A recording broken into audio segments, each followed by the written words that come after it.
Hi, fourth graders. We have been learning that strong readers summarize and synthesize key ideas and details as they read to understand a text.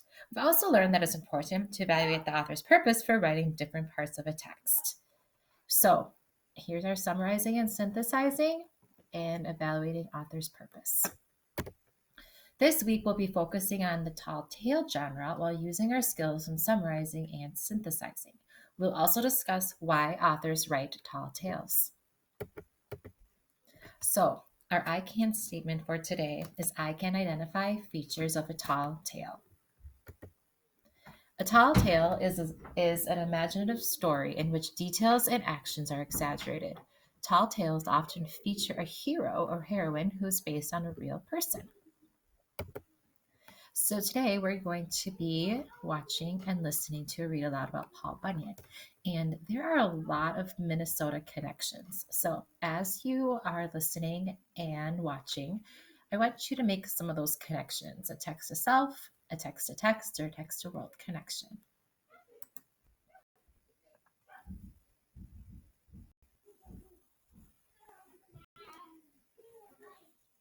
And now for a read aloud of Paul Bunyan.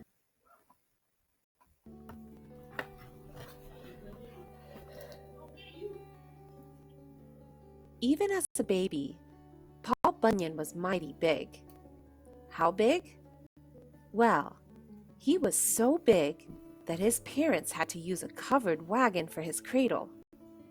As you might imagine, young Paul Bunyan had a big appetite. He gobbled up 5 barrels of porridge a day, and his parents had to milk 4 dozen cows every morning and evening just to keep his baby bottle filled.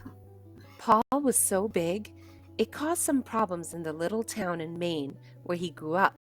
When he sneezed, he blew the birds from Maine to California. When he snored, the neighbors ran out of their houses hollering, "Earthquake! Earthquake!" After that, Paul's father thought it might be better if Paul didn't sleep in town. He built a cot on a large raft for Paul and floated it off the coast. Paul slept on the raft for a few nights, but the floating cot didn't work out. When Paul turned over in his sleep, he created gigantic waves that knocked down houses along the coast. Eventually, Paul's father decided that the East Coast was just too small for Paul Bunyan. The only sensible thing to do was to move out west. So the Bunyan family moved to Minnesota. In those days, Minnesota was full of logging camps, sawmills, and lumberjacks. Americans were moving west and building the country. They had to cut down a lot of trees to make their homes, not to mention their schools, churches, boats, and furniture. When he grew up, Paul Bunyan went to work as a lumberjack. And what a lumberjack he proved to be! He made himself a giant axe with a handle carved out of a full-grown hickory tree. He could bring down a giant tree with a single swing of his axe. As the tree tipped over, he would yell, "Timber!" So the other lumberjacks had time to get out of the way. Everyone looked up to Paul Bunyan, way up. The other lumberjacks were full of admiration for him. The bosses were grateful for the amazing amount of work he could do in a day. Paul had a big heart too, but one thing he always wished for was a true friend. There simply wasn't anybody else his size who could be his friend. That all changed during the winter of the Big Blue Snow.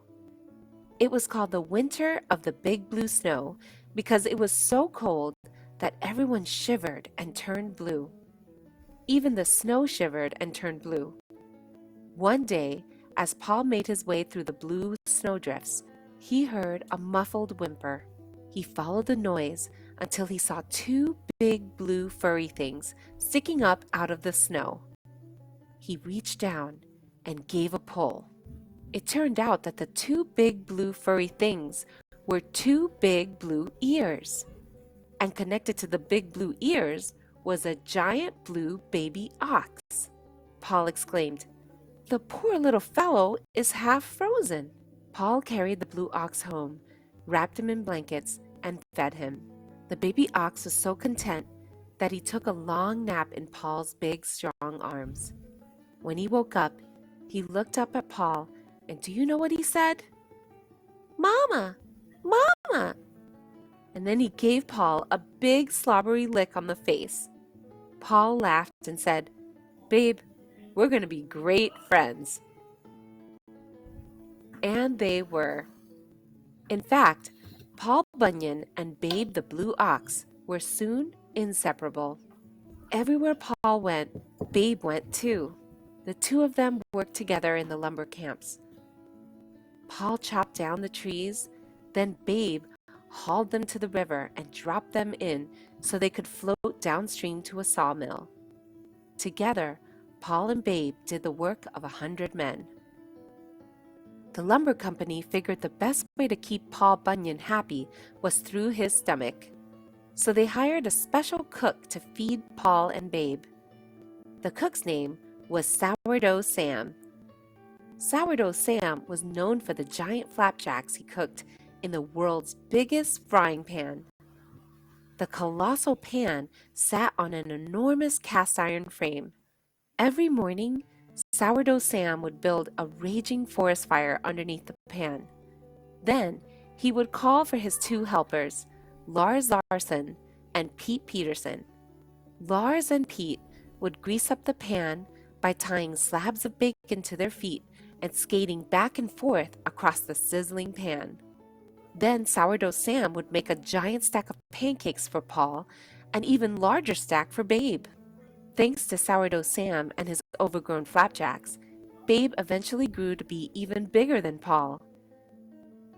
He was so big that if you were standing at his front legs, you had to use a telescope to see all the way up to his back legs. In fact, he was so heavy that his footprints filled up with water and turned into lakes. In fact, there are more than 10,000 lakes in Minnesota today, and most of them were created by Babe the Blue Ox back in the frontier days. Babe and Paul helped the lumberjacks solve all sorts of problems.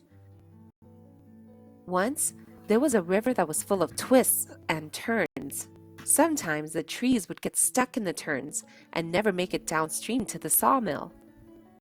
But Paul Bunyan thought of a way to fix that. He went to one end of the river and sent Babe to the other end. Paul grabbed the river and pulled in one direction.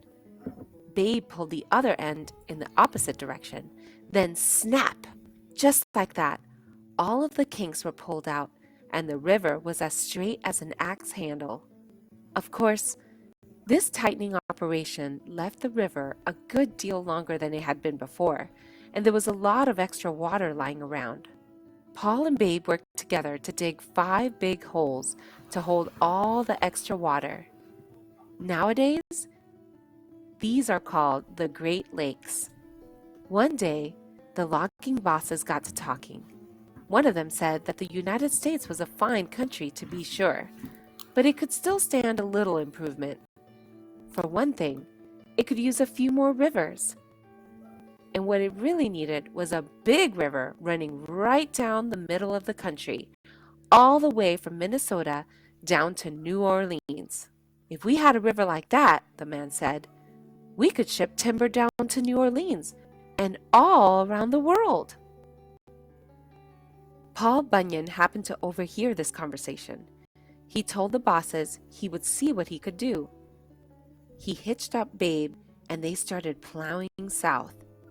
As they plowed, they threw a great mound of dirt and rocks to the right and a smaller mound to the left. On the right side, they made the Rocky Mountains, and on the left side, they made the Appalachian Mountains. Paul Bunyan and Babe didn't stop until they had plowed a channel all the way south to the Gulf of Mexico. And the river that flows in that channel nowadays, that's what we call the Mississippi River. From that day on, Paul and Babe went around the country using their size and strength to help anyone who needed it. Later, they dug the Grand Canyon as they made their way to the west coast of California. And when the wind blows just right from the west, You can still smell those infamous colossal pancakes cooking on the frontier.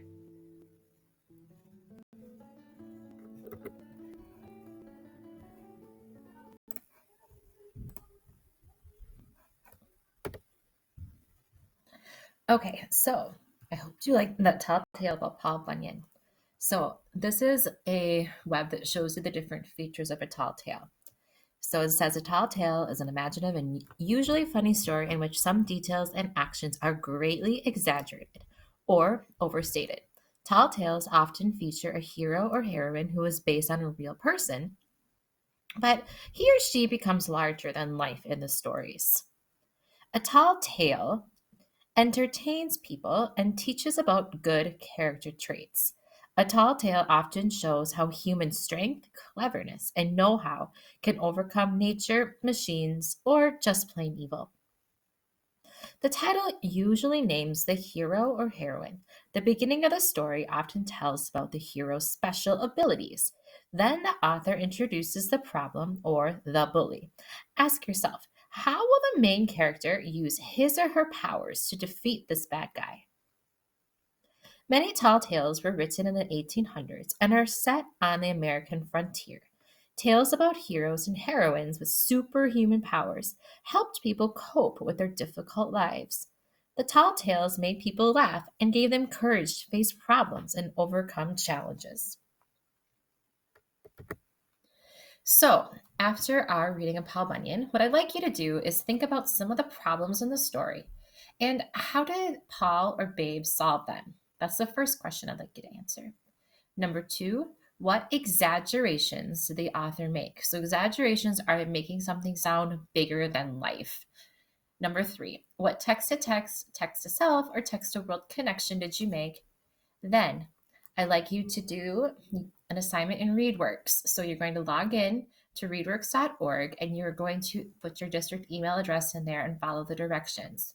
You'll all be given a story and then questions after that.